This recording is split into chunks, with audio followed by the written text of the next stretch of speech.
président Biya finit mal son règne. Il est en train de laisser des taches sur un parcours qui aurait pu être qualifié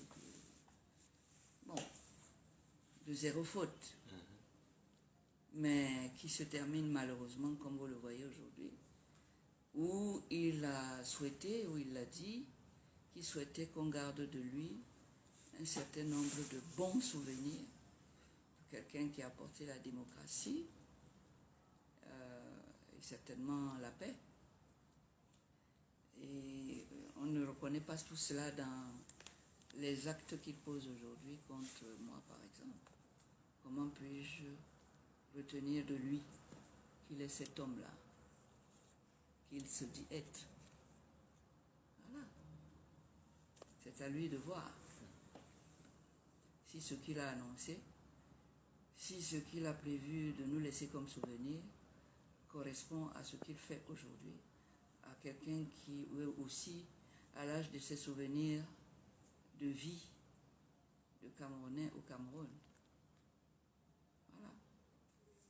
Que diriez-vous à la suite de ces hommes de Dieu qui sont sortis en masse pour dénoncer la malgouvernance et appeler les Camerounais à élire avec responsabilité en 2025? Je pense que ces prélats sont dans leur rôle. Vous savez, ils sont un peu comme l'avocat que je suis. Vous écoutez, beaucoup de gens viennent vous confier leurs soucis, leurs douleurs, leur vie, leur quotidien, surtout quand ça ne va pas. À plus forte raison, les prêtres. Les prêtres sont des confesseurs. Les gens, quand ils n'en peuvent plus dans leur souffrance, vont aller déposer une partie chez les prêtres. Et ça, c'est ce message que les prêtres se bornent à transmettre. Parce qu'ils ont une voix qui porte. La preuve, c'est que ce n'est pas eux qui souffrent, mais c'est les autres qui souffrent. Vous avez été convoqué 2 fois par le préfet, mais oui, suite à des petits problèmes du calendrier. Oui. Premièrement, du côté du préfet, cela n'a pas été honoré. Après, votre avocate n'était pas disponible. Oui. Vous avez fait une demande. En fait, l'avocate a fait une demande pour qu'on vous reçoive le 10. Oui. Est-ce que Maître Alice était à la préfecture le 10? Il faut surtout dire que mon avocate, qui est une grande dame de parole et tout, a tout fait pour être là à la date qu'elle avait proposée chez le préfet pour m'accompagner à la convocation que le préfet m'avait faite. Elle a tout fait et elle était là. Et Dieu seul sait que je sais qu'elle a un programme hyper chargé. Voilà. Donc je l'ai accompagnée, bien sûr, elle m'a amenée. Mais elle s'est annoncée et apparemment monsieur le préfet ne l'attendait pas. Parce que pour lui, il nous avait convoqués plusieurs fois avant. On n'était pas allé et je crois qu'il a dû classer son dossier parce qu'on ne venait pas. Donc ce jour-là, en fait, il ne nous attend. Il n'avait pas noté ça comme une journée où il nous reçoit. Bon, okay. Est-ce que, maître, quand vous êtes souvent au tribunal, lorsque vous demandez un renvoi, le procureur ou le président ne vous accorde pas cela? On vous les accorde, mais malheureusement, les traditions, les manières ne sont pas les mêmes chez les administratifs que chez les judiciaires. Chaque pouvoir a ses traditions, ses façons de faire, son modus operandi. Donc bon, c'est différent, mais bon, je ne trouve pas ça, je n'ai pas d'autre jugement que ça. C'est différent. Qu'est-ce qui peut justifier qu'après 2 convocations, lorsque vous répondez, le préfet décide de se mettre indisponible? Je ne peux pas répondre à sa place. Constatons seulement que ça peut être un moment pour l'accalmie. Et puis pour le classement sans suite aussi. Les dossiers qu'on a ouverts, c'est comme ça que j'ai pris ça. Que ce dossier archivés chez lui. Ok, mais on se rappelle d'un petit couac que le préfet avait eu avec Maître Diop lorsqu'il est venu déposer votre dossier. Il avait présenté l'arsenal Oui. pour vous recevoir. Oui, Finalement, je crois qu'entre-temps, peut-être que des gens lui ont donné des conseils, peut-être qu'il a discuté de ça, peut-être que, je sais pas, il a changé d'avis, il a changé de comportement pour éviter, ou bien pour favoriser l'apaisement. Pourquoi pas? Moi, tout ce qui est apaisement est bien reçu chez moi, hein. Donc je considère ça comme ça très positivement. il aurait eu de bons conseils sénégalais parce que, paraît-il, ses amis ministres sénégalais l'avaient dit Et oui, ce qu'il fallait faire. eh ben, c'est peut-être ça. Il a eu entre-temps des gens qui lui ont donné peut-être de bons conseils pour jouer la calmie et c'est très bien reçu de mon côté. Voilà. Pendant que le préfet vous attendait, Maître Alice, on a eu une association quasi inconnue qui vous a porté plainte pour les mêmes motifs que le minage. Finalement, qu'est-ce qu'on sait de cette association et qu'en est-il de la convocation qui vous a été remise par le tribunal militaire? Oui, le tribunal militaire m'a remis effectivement une convocation, mais c'est pour le 14 janvier. Le 14 janvier, oui. C'est pas encore échu. J'avais pas prévu d'être là le 14 janvier, mais malheureusement, j'ai fait une visite médicale entre-temps. Je suis un peu fatiguée ces jours-ci quand même. J'ai fait Yaoundé plusieurs fois, les trains.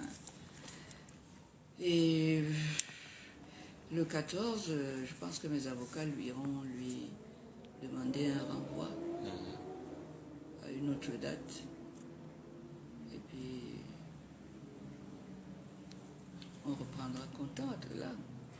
Est-ce que l'ODC est dans son rôle, dans ses objectifs avec ce qui s'est passé? Qui? Est-ce que cette association qui vous a porté plainte est dans son objectif Il n'y a qu'au Cameroun qu'on peut trouver des tribulations comme ça. Il n'y a qu'au Cameroun. Ça n'obéit à rien du tout. Voilà une association qui annonce que son objet, c'est la lutte contre la corruption. Et qui me porte plainte pour des faits qui relèvent de la sécurité nationale. Qui a des organismes, qui a des gens qui s'occupent de ce qui est de la sécurité.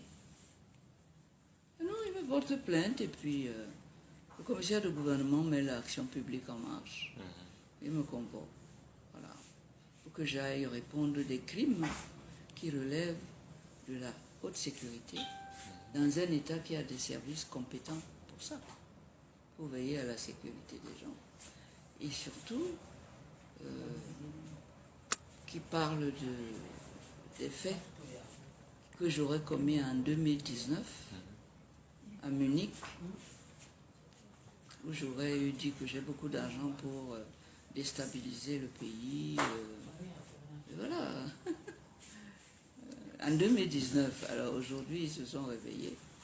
Et ils ont pensé qu'il faut me convoquer en urgence. Et pas n'importe où, à Yaoundé. Alors, qu'est-ce que vous voulez que je vous dise?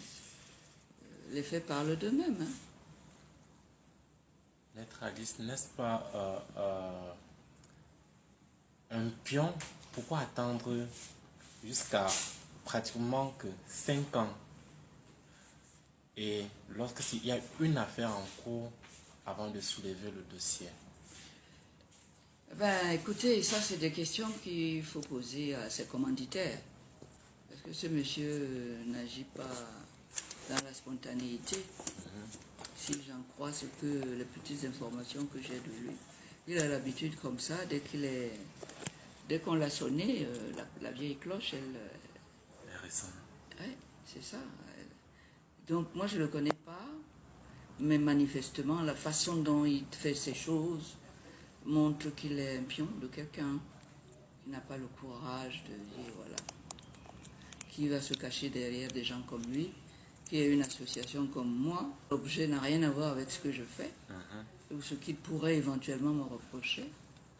Et voilà, et qui fait bouger le commissaire du gouvernement et toute l'armée pratiquement à la minute, pour qu'on me convoque à Yaoundé et non pas à Douala, qui est objet n'a rien à voir avec ce que je fais, ou ce qu'il pourrait éventuellement me reprocher. Et voilà, et qui fait bouger le commissaire du gouvernement et toute l'armée pratiquement à la minute, pour qu'on me convoque à Yaoundé et non pas à Douala, qui est compétent. Quand vous commettez un délit ou un crime, on vous juge là où vous avez commis le crime. Pour le moment, je suis encore un civil. Pas parce qu'ils m'ont emmené là-bas que les règles de compétence ne peuvent pas être évoquées, ils sont d'ordre public. J'habite à Douala, je commets un crime à Douala, et on m'invite à Yaoundé. Moi, vous voyez, ça sent, il y a quelque chose qui n'est pas sain, qui est malodorant. Mais bon, je les laisse à leur tribulation. On verra bien. Dès que je pourrai, j'irai répondre à leur convocation. Ne me fait pas peur du tout. Ok, maître. Ce sera gardé dans mes archives de ma vie de citoyenne camerounaise, à l'aube de ma vie, à la fin de ma vie. Voilà comment ça fonctionnait avant et comment ça fonctionnait à la fin, sous le renouveau. Ouais. J'écrirai, quand on écrira l'histoire de ma vie, je pense que c'est une page qui sera réservée à ce que je vis aujourd'hui au Cameroun. Pour la petite histoire. Pour vous, mes enfants, et pour vos enfants. Maître Alice, on a une récurrence de ces convocations-là. On parle d'un pasteur qui a été convoqué par le délégué à la Sûreté nationale dans la région de l'Ouest parce qu'il aurait prêché en appelant au changement. Qu'est-ce que ça devient en fait au Cameroun? Ça devient que le président Biya finit mal son règne. Il est en train de laisser des tâches sur un parcours qui aurait pu être qualifié